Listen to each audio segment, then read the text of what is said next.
मानहानि मामले में सुप्रीम कोर्ट के द्वारा सजा पर रोक लगाए जाने के बाद राहुल गांधी को मिली राहत से आज विकासनगर कांग्रेसी कार्यकर्ताओं ने खुशी की लहर दौड़ पड़ी, जिसमें उनके द्वारा इसे जश्न के रूप में मनाया गया। कांग्रेसी कार्यकर्ताओं ने पहाड़ी गली चौक पर एकत्रित होकर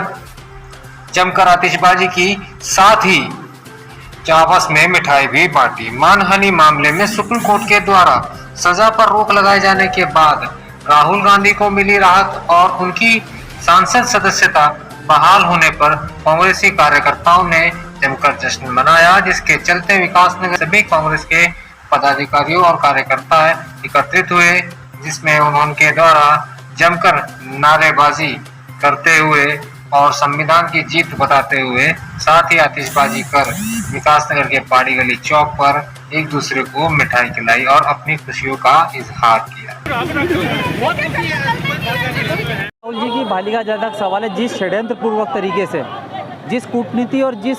दुर्व्यवहार के और दुर्भावना के तरीके से राहुल जी की संसद सदस्यता को रद्द किया गया और जिस तरीके से हमने देखा कि घटनाक्रम घूमा, उससे देश की जनता में एक निराशा की लहर छाई थी, न केवल वायनाड की जनता में, लेकिन वो सभी ताकतें जो कि सेक्युलरिज्म में, समानता में और संविधान में यकीन रखती हैं, उनमें घोर निराशा का संचार हुआ था। लेकिन आज माननीय सुप्रीम कोर्ट ने जो ऐतिहासिक निर्णय दिया है, उससे माननीय सुप्रीम कोर्ट में, देश की न्यायपालिका में और देश के संविधान में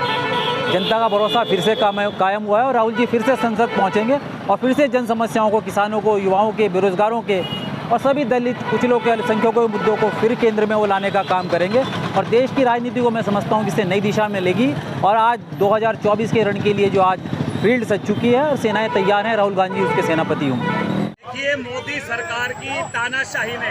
जिस तरह से इस देश की जनता को, इस देश के विपक्ष को नेतृत्व विहीन करने का प्रयास किया था, बाकायदा एक साजिश रच के आज सुप्रीम कोर्ट, माननीय सुप्रीम कोर्ट के निर्णय से वो पूरी की पूरी साजिश बेनकाब हो चुकी है, विफल हो चुकी है और राहुल गांधी इस देश की जनता को जननायक के रूप में नेतृत्व देते हुए और इस देश को एक नई ऊंचाइयां देने के लिए दोबारा से संसद में शामिल होंगे और जो अविश्वास प्रस्ताव सरकार के विरुद्ध आया है विपक्ष की ओर से, उस अविश्वास प्रस्ताव की चर्चा में हमें पूरी उम्मीद है कि राहुल गांधी हिस्सा लेंगे। लेकिन इससे वो लोग बेनकाब हो गए हैं जो लोग साजिश करते थे इस देश के लोकतंत्र को कुचलने की, वो लोग बेनकाब हुए हैं। इस देश की, हिंदुस्तान की जनता की जीत हुई है, कानून की जीत हुई है, संविधान की जीत हुई है।